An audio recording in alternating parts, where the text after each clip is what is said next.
What's the biggest mistake you made at your wedding? Honey, I love you, but said I do. Not my mistake. I love my wife. I'm gonna get in trouble for that, aren't I?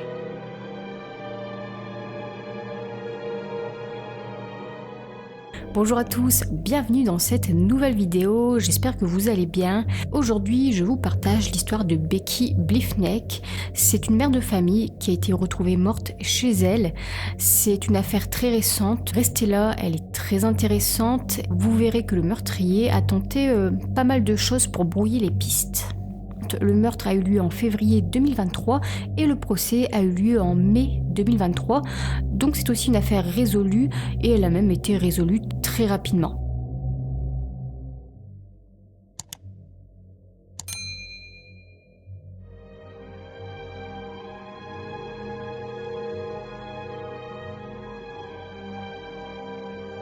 Rebecca Postle Bliffneck, de son surnom Becky, nous allons d'ailleurs l'appeler comme ça tout le long de cette affaire, vit dans la ville de Quincy dans l'Illinois. C'est une ville tranquille d'un peu moins de 40 000 habitants. Elle est mère de 3 enfants, 3 garçons âgés de 12, 10 et 5 ans et elle travaille comme infirmière à l'hôpital Blessing de Quincy. Au moment du drame, Becky est en instance de divorce, elle est séparée du père de ses enfants, Timothy Bliffneck. Ça faisait 14 ans qu'ils étaient ensemble. Becky et Tim s'étaient rencontrés alors qu'ils étaient étudiants à l'université. Ils ont commencé à se fréquenter 2 ans après avoir obtenu leur diplôme et finalement ils se sont mariés en 2009 et ils ont fondé une famille. Puis c'est en 2021, après 12 ans de mariage, que Tim demande le divorce. Au moment du drame, Becky a 41 ans.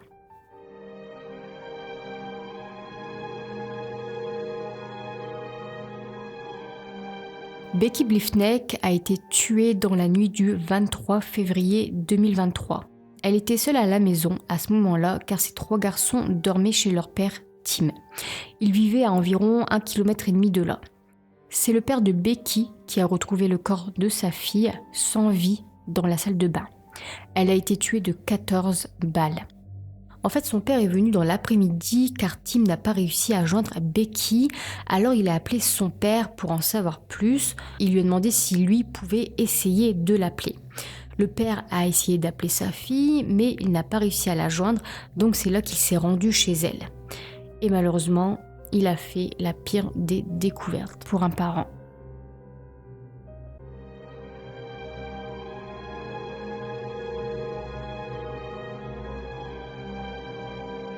Parlons maintenant de l'enquête. Plusieurs éléments ont été trouvés.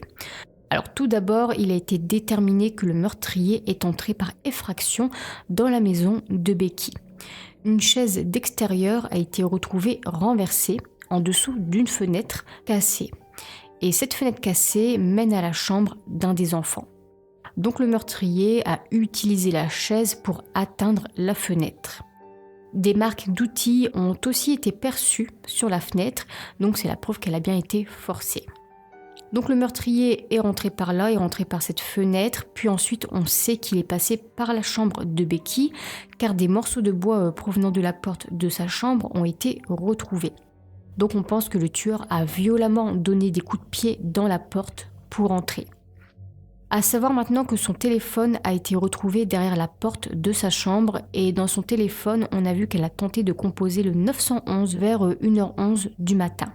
Elle a composé exactement le 911 26, mais elle n'a pas eu le temps d'appeler parce que le tueur a réussi à ouvrir la porte. Donc c'est là qu'elle a dû lâcher le téléphone. Puis ensuite, elle s'est enfuie vers la salle de bain. Donc ça, c'est un peu le cheminement de comment ça s'est produit. Il est rentré par la fenêtre, ils sont passés par la chambre et ça a terminé dans la salle de bain. D'autres éléments ont été trouvés à l'intérieur de la maison, notamment près de la fenêtre. Il a été retrouvé cette empreinte partielle de chaussures. Ces petits lambeaux de plastique ont également été retrouvés et ils se trouvaient autour du corps de Becky. Donc c'est plutôt étrange. Les morceaux ont été examinés plus tard et il a été déterminé qu'il s'agissait de restes d'un sac de magasin Aldi. Et enfin, 8 douilles de 9 mm ont aussi été retrouvées. Rien ne semblait avoir été volé et les voisins n'ont rien vu ni entendu.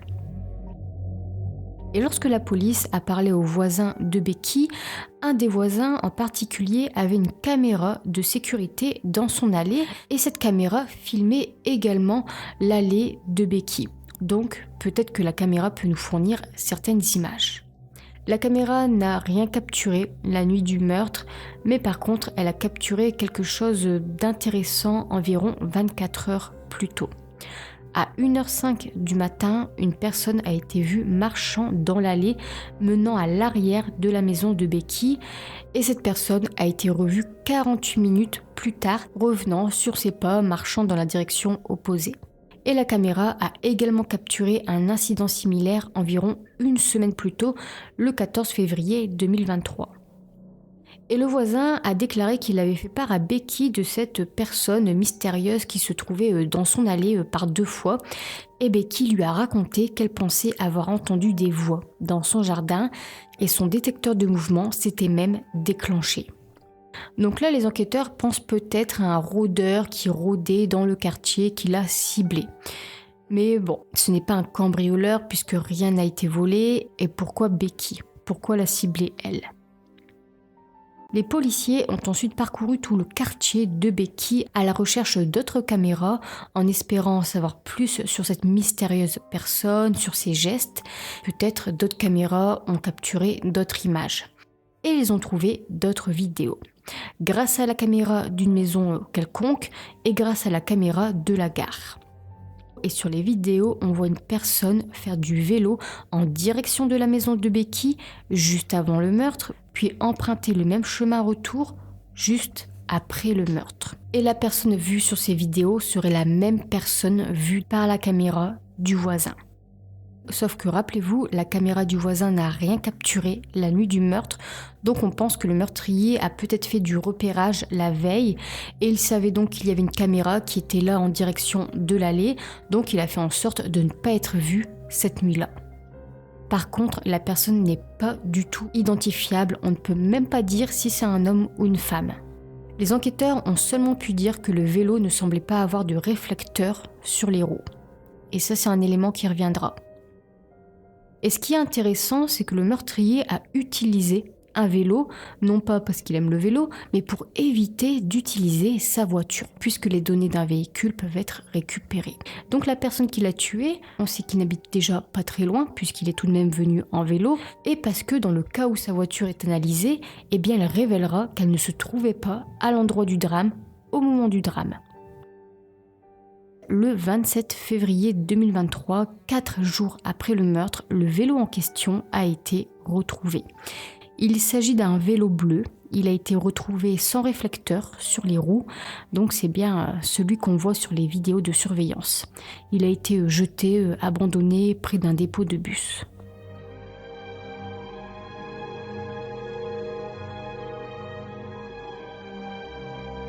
Pour mieux comprendre la relation entre Becky et Timothy, je vais vous partager certains faits, certains comportements. On va reprendre la chronologie à partir du divorce. C'est donc en 2021 que Tim demande le divorce après 12 ans de mariage. On ne connaît pas les raisons précises pour lesquelles il a souhaité divorcer, mais il a laissé entendre que la personnalité de Becky avait changé après qu'elle soit devenue infirmière.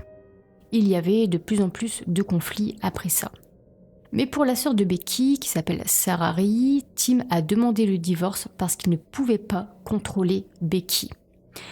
En fait, selon Sarah, Becky était heureuse durant peut-être les 5 premières années de mariage. Sauf qu'au fil du temps, les choses ont changé et Tim serait devenu progressivement manipulateur avec un problème de pouvoir et de contrôle. Il voulait contrôler la relation. Et il ne faisait aussi apparemment rien à la maison. Et c'est quand Becky a voulu reprendre des études pour devenir infirmière que leur relation est devenue davantage tendue. Car Becky, elle, était mère au foyer. Ses enfants ont grandi et c'est là qu'elle a voulu reprendre ses études. Mais Tim, lui, ne la soutenait pas du tout dans son projet et il ne voulait pas qu'elle devienne infirmière. Il faut savoir que Becky, elle, a essayé de sauver le mariage. Elle voulait aller consulter un conseiller matrimonial, mais lui, il a refusé. Ensuite, toujours en 2021, Becky a fait part de certaines craintes à des amis, des craintes vis-à-vis du père de Timothy qui s'appelle Ray. Becky ne voulait pas que ses enfants s'approchent du père de Tim. En fait, des documents judiciaires révèlent qu'elle avait rassemblé des témoins qui prévoyaient de témoigner au sujet du père de Tim. Des témoins qui auraient témoigné au sujet d'antécédents de perversion et d'abus sur mineurs. Il n'aurait pas abusé des enfants de Becky et Tim, mais Becky a pris toutes ses précautions et elle ne voulait plus que ses enfants s'en approchent. Et Tim lui envoyait des messages pour l'en empêcher de le dénoncer ou que les témoins parlent. Nous sommes maintenant en 2022, en mars 2022, un an avant le meurtre. Ce message Facebook de Rebecca à une amie qui s'appelle Christine a été retrouvé. S'il n'obtient pas ce qu'il veut, il risque littéralement de perdre la tête. Toujours en 2022, Becky a envoyé cette fois ce message à sa sœur. Écoutez bien. Si jamais quelque chose m'arrive, assurez-vous que la personne qui vous intéresse le plus est Tim, car c'est lui qui me ferait quelque chose. Je mets cela par écrit et j'ai peur qu'il me fasse du mal d'une manière ou d'une autre. Après moi, ou va essayer quelque chose qui m'éloigne des enfants ou les enfants loin de moi. Il a déjà menti plusieurs fois pour se présenter comme une victime et moi comme l'agresseur, alors que c'est absolument l'inverse. Non, je n'ai pas envoyé ceci à maman ou papa, car je ne veux pas qu'ils deviennent fous d'inquiétude. Donc là, Becky fait part de ses craintes vis-à-vis de Tim. Elle a peur qu'il lui arrive quelque chose et elle sait que Tim en serait capable. Plusieurs messages de la sorte ont été retrouvés, des messages qu'elle a envoyés notamment à des amis ou à sa sœur, où elle exprime donc ses inquiétudes concernant le comportement de Tim. Dans ce message par exemple, il est écrit « Il m'a crié au visage, il m'a bousculé devant les enfants et a jeté des objets à travers la pièce. » Dans un autre message encore, « Je crois vraiment que Tim souffre de troubles mentaux graves, des problèmes de santé et il devient de plus en plus vengeur et imprévisible. » Becky a fait la demande à un moment pour obtenir une ordonnance de protection contre lui, mais ça lui a été refusé. Et Tim a également fait une demande de protection contre Becky qui lui a également été refusée. Il a fait une demande de protection car selon lui, Becky voulait se venger car elle était en colère pour le divorce. Elle aurait apparemment raconté des choses à des gens, qu'il avait une liaison, qu'il était alcoolique, alors que selon lui c'est faux. Il a raconté qu'elle le traquait et le harcelait. Mais bon, je pense que, comme le dit le message de Becky, il tente de se faire passer pour une victime et faire passer Becky pour la méchante. Sachant que ce message que Becky a envoyé à sa sœur, elle l'a envoyé quelques jours après que Tim ait fait la demande d'une ordonnance de protection. En janvier 2023 maintenant, un mois avant le drame, Becky a croisé une amie du nom de Melissa Young. Melissa a raconté que Becky semblait mentalement épuisée. Ils ont parlé du divorce et Becky lui a dit qu'elle avait l'impression que Tim pouvait craquer à tout moment. Elle a raconté que Tim lui avait dit qu'elle serait morte avant de toucher un sou de sa poche. Donc avec ces quelques éléments, on voit qu'il vivait un divorce vraiment compliqué. Il se disputait pour l'argent, pour la garde des 3 enfants et aussi pour la maison. À savoir aussi que le procès pour le divorce était prévu le 3 mars 2023 et Becky a été tuée une semaine avant. Toujours en janvier 2023, on apprend que Tim a demandé à un voisin s'il a des caméras de surveillance pointées vers son jardin. C'est plutôt étrange. Le 10 février 2023, 13 jours avant le meurtre, Timothy a appelé la police. Il leur a demandé s'il pouvait s'occuper de rendre une arme qui appartient à Becky parce qu'il ne veut pas lui rendre de lui-même en main propre. La police a refusé. En fait, Becky avait offert cette arme à Tim lorsqu'ils étaient ensemble, sauf qu'au moment du divorce, elle voulait qu'il lui rende, car l'arme était à son nom, au nom de Becky, donc il fallait qu'il lui rende. Sauf qu'il ne l'a jamais fait, alors que ça faisait des mois, et même plus que ça, qu'elle lui réclamait. Et là, soudainement, comme ça, 13 jours avant le meurtre, il veut lui rendre, et il demande à ce que la police le fasse. C'est étrange. Un autre élément encore en défaveur de Tim, c'est concernant le vélo. Il a été retrouvé à moins d'un demi-pâté de maison de la résidence de Tim. Nous allons maintenant reparler des vidéos de surveillance. Il faut savoir que Tim portait un brassard Whoop. C'est en fait une sorte de bracelet de sport qui enregistre toutes tes données physiologiques comme la fréquence cardiaque et la fréquence respiratoire. Et à chaque fois qu'une vidéo de surveillance a détecté le fameux cycliste suspect, le brassard de Tim était désactivé. Pour vous donner un exemple, le 14 février 2023, 9 jours avant le meurtre, entre minuit et 1h du matin, son brassard a été désactivé. Son téléphone aussi d'ailleurs. Et exactement dans le même temps, entre minuit et 1h, on voit l'homme en vélo passer notamment devant la gare et devant une résidence. Et c'est cette même nuit-là qu'il est également vu dans l'allée de Becky, grâce à la caméra du voisin. Du 16 au 20 février, aucun homme sur un vélo n'est revu sur une quelconque vidéo, mais par contre, c'est le 21 février que l'histoire se répète. Son brassard se déconnecte de 1h moins le quart à 2h11, et exactement dans la même tranche horaire, on voit le cycliste sur plusieurs vidéos de surveillance en train de traverser plusieurs rues. Le 22 février, la veille du drame, idem. Le brassard de Timothy se déconnecte entre minuit 42 et 2h19 du matin et le cycliste est à nouveau vu sur plusieurs vidéos de surveillance à ces heures-là. Donc c'est plutôt suspect et mystérieux que son bracelet et son portable ne montrent aucune activité à chaque moment où on voit le cycliste. Et s'il a fait toutes ces allées et venues, c'est sans doute pour se faire un itinéraire, pour se rendre chez Becky et pour ensuite repartir le plus rapidement possible, donc se faire le meilleur itinéraire possible, le meilleur chemin. Dernier élément avec les vidéos de surveillance et qui rend Tim encore plus suspect, il faut savoir que Becky fréquentait quelqu'un au moment de sa mort et s'appelait Ted Johnson. Et dans la nuit du 13 au 14 février, Ted restait chez Becky. Il dormait là-bas. Et rappelez-vous, c'est cette nuit-là qu'on voit Tim dans l'allée à Becky. Enfin, on suppose que c'est Tim, mais là vous verrez, je vais vous le confirmer. Et du coup, Tim a vu la voiture de Ted garée chez Becky. Et cette nuit-là, une fois qu'il est rentré chez lui, vers 1h10 du matin, il a fait des recherches internet. Il a essayé de trouver un site pour identifier le propriétaire d'un véhicule à partir d'une plaque d'immatriculation et c'est la plaque d'immatriculation de Ted qu'il a recherchée sur ce fameux site. Et comme il ne trouvait rien, il a carrément appelé le département des archives du Missouri qui gère les immatriculations des véhicules pour connaître la personne derrière le numéro de plaque d'immatriculation du véhicule qu'il a vu chez Becky. Donc, ça ne fait plus trop aucun doute. C'est bien lui qui se trouvait sur le vélo, qui se trouvait dans l'allée, qui faisait tous ses allers-retours, qui faisait son repérage. Comme par hasard, on le voit dans l'allée à Becky dans la nuit du 13 au 14 février.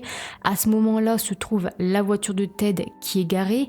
Et comme par hasard, dans la même nuit, Tim fait des recherches sur la plaque d'immatriculation de Ted.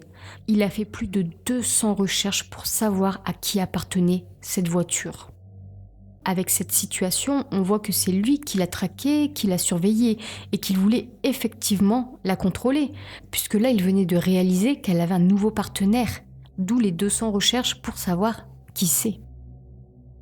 Reprenons la chronologie. Le 19 et 20 février maintenant, Becky serait restée cette fois chez Ted. Le 21 février, elle serait rentrée chez elle, mais elle aurait envoyé un message à Tim lui demandant s'il peut garder les enfants pendant 2 jours supplémentaires. Nous sommes maintenant rendus au 23 février, le jour du drame. Revoyons maintenant la chronologie de ce jour, tous les mouvements, les activités. Le 23 février à minuit 28, le téléphone de Tim se verrouille. À minuit 36, c'est son brassard qui se déconnecte de son téléphone. À minuit 55, une première vidéo montre un cycliste roulant devant la gare routière en direction sud. 2 minutes plus tard, à minuit 57, une vidéo montre le cycliste tournant vers l'est. À 1h11, Becky tente d'appeler le 911. À 1h12, une alerte indique que la porte d'entrée est ouverte. À 1h16, une nouvelle vidéo de surveillance montre un cycliste, cette fois dans la direction inverse, se dirigeant vers le nord et repassant devant la gare routière. Donc le cycliste repart sur ses pas. À 1h27, une autre alerte indique que la porte d'entrée est toujours ouverte. À 2h01, le brassard de Timothy se reconnecte. À 2h07, c'est son téléphone qui se déverrouille. Nous sommes maintenant à 7h moins le quart du matin. Brian Lash, un voisin, part travailler et remarque que la porte d'entrée de Becky est ouverte. À 11h51, Timothy appelle l'école des enfants pour leur dire de ne pas les laisser rentrer chez eux à pied jusqu'à la maison de Becky. Et ça, c'est plutôt étrange puisque c'est Becky qui devait venir les chercher. Et là, c'est le père qui appelle l'école pour leur dire de ne pas les laisser repartir à pied. Donc il savait très bien que Becky ne serait pas venue les chercher. À 13h50, une vidéo de surveillance montre Timothy arrivant à l'école 57 minutes exactement avant la sortie de l'école. À 15h03, Timothy envoie un SMS au père de Becky, Bill Postle, pour lui demander s'il peut l'appeler pour savoir quand elle récupérera les enfants, car il prétend que l'école l'a appelé pour lui dire que personne n'est venu chercher les enfants. Donc il a menti, il a fait croire que l'école l'a appelé pour dire de récupérer ses enfants, que Becky n'est pas venue, donc il a dû aller les récupérer lui-même, sauf que lui, il était déjà posté 57 minutes avant la sortie scolaire. À 15h30, Bill Postle se rend chez sa fille et la trouve. Il se rend chez un voisin pour utiliser son téléphone pour appeler le 911. Et c'est à 15h33 que la police arrive. Vers 19h, Ted Johnson est interrogé et subit un test ADN. Donc ça, c'est la chronologie du jour du drame et on cumule pas mal d'éléments suspects contre Tim. Et Tim a dit qu'il avait un alibi, il a dit qu'il était à la maison avec ses 3 enfants, qu'il dormait cette nuit-là puisque Becky lui avait demandé de les garder une nuit supplémentaire. Malgré ça, c'est le 1er mars que la police perquisitionne son domicile et sa voiture. À son domicile, ils ont trouvé plusieurs éléments, notamment ces piles de sacs Aldi qui nous font penser à tous les morceaux de sacs retrouvés autour du corps de Becky. Ensuite, dans son sous-sol a été retrouvé ce pied de biche et il semble que ce soit ce pied de biche qui a permis à forcer la fenêtre. Des douilles usagées ont également été retrouvées, des douilles de 9 mm, les mêmes que celles qui ont servi à tuer Becky. Son téléphone a aussi été fouillé, notamment son historique de recherche, et il a été découvert qu'il avait recherché plusieurs choses comme comment forcer l'ouverture de ma porte avec un pied de biche, comment fabriquer un silencieux de pistolet fait maison, comment nettoyer la poudre à canon de vos mains, délai de réponse moyen de la police de Quincy, comment puis-je vérifier si une arme à feu est enregistrée sous mon nom, et est-ce que mon whoop enregistre les heures exactes où je le porte. À savoir aussi que Becky a été tuée avec un pistolet silencieux, c'est pour cela que les voisins n'ont rien entendu. Ensuite, toujours dans son téléphone, il a été découvert que Tim avait un compte Facebook, mais un compte sur lequel il ne s'appelait pas Tim, mais John Smith. Et il a été découvert via ce compte Facebook sur Marketplace qu'il a acheté le vélo bleu sans réflecteur. Le même qui a été retrouvé à moins d'un demi-pâté de maison de sa maison. Il l'a acheté en octobre 2022 exactement, 4 mois avant le drame, et 2 jours après avoir acheté ce vélo, il en a acheté un second. Je ne sais pas trop quoi en penser, il devait se dire que si un policier débarque chez lui et lui demande de montrer son vélo, au moins il aurait ce second vélo à présenter. En tout cas, on a la preuve qu'il a acheté ce vélo bleu sur Facebook avec un alias. Avec tous ces éléments, le 13 mars 2023, un peu plus de 2 semaines après la mort de Becky Bliffneck, Tim Bliffneck est arrêté et accusé de son meurtre. Il clame alors son innocence. Murdering someone, let alone the mother of my kids, is not any part of who I am. Et lorsqu'il a été arrêté, ça fait la une nationale, en grande partie à cause d'une apparition qu'il a faite dans le jeu télévisé Family Feud en 2019.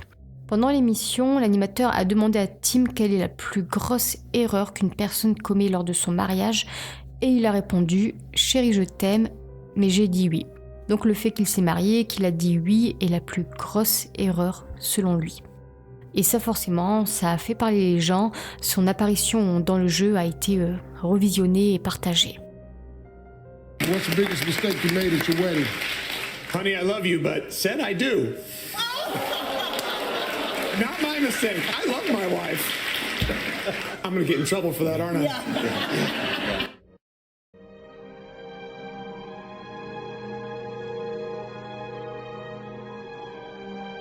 Le 23 mai 2023, 3 mois après le meurtre de Becky, Tim Bliffneck a été jugé pour son meurtre.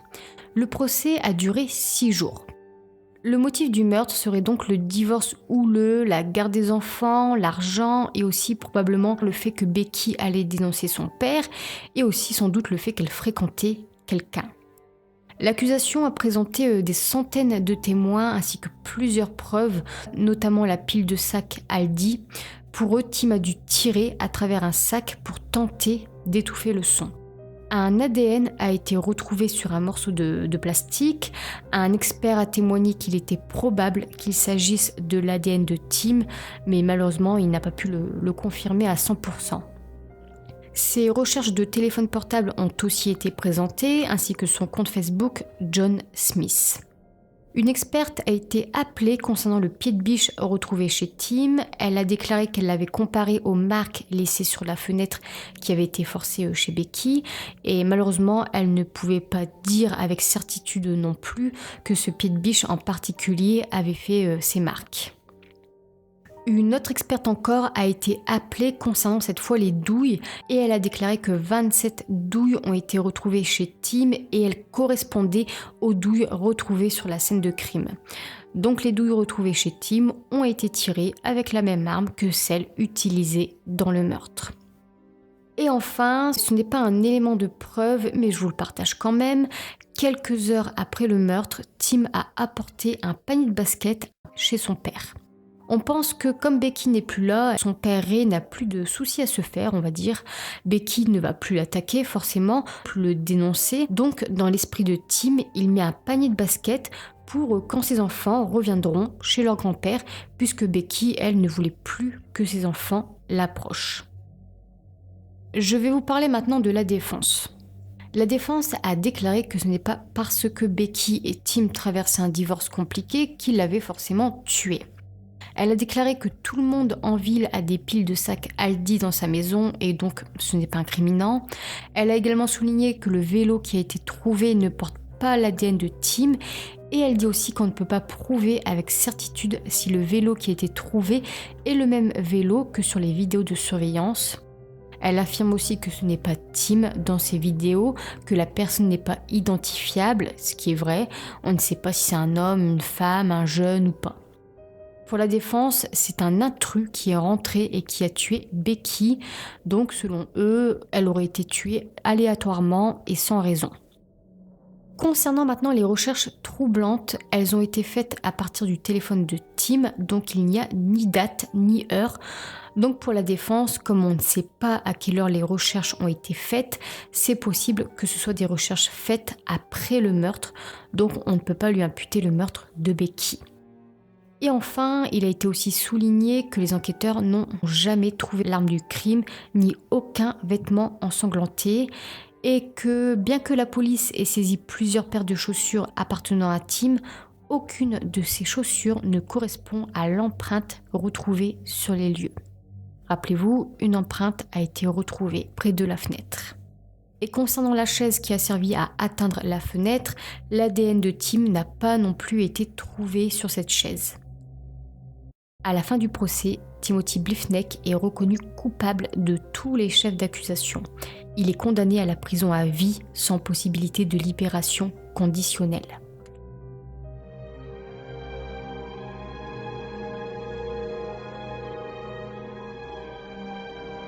Voilà pour cette affaire. Tim clame lui toujours son innocence à ce jour. Concernant les 3 enfants du couple, ils vivent désormais avec leurs grands-parents, les parents de Becky. Ils n'ont plus aucun contact avec leur père depuis son arrestation. Tim a quand même tout mis en œuvre pour dissimuler son crime. Il a préparé longuement son plan. Il a décidé d'utiliser un vélo et non une voiture. Il a acheté un second vélo pour se couvrir. Il a utilisé un autre compte Facebook avec un pseudonyme également pour se couvrir. Et il a désactivé tous ses appareils lorsqu'il sortait pour ne pas qu'on retrace ses mouvements. Par contre, c'est vraiment dégueulasse le fait qu'il a demandé au père de Becky d'aller chez elle pour voir si tout va bien. Il savait qu'il allait retrouver sa fille morte, donc c'est vraiment cruel. Ma dernière pensée pour cette vidéo va pour Becky. Merci d'avoir suivi cette affaire, j'espère qu'elle vous a plu. Dites-moi comme d'habitude ce que vous en avez pensé, prenez bien soin de vous et je vous dis à la fois prochaine pour une nouvelle vidéo.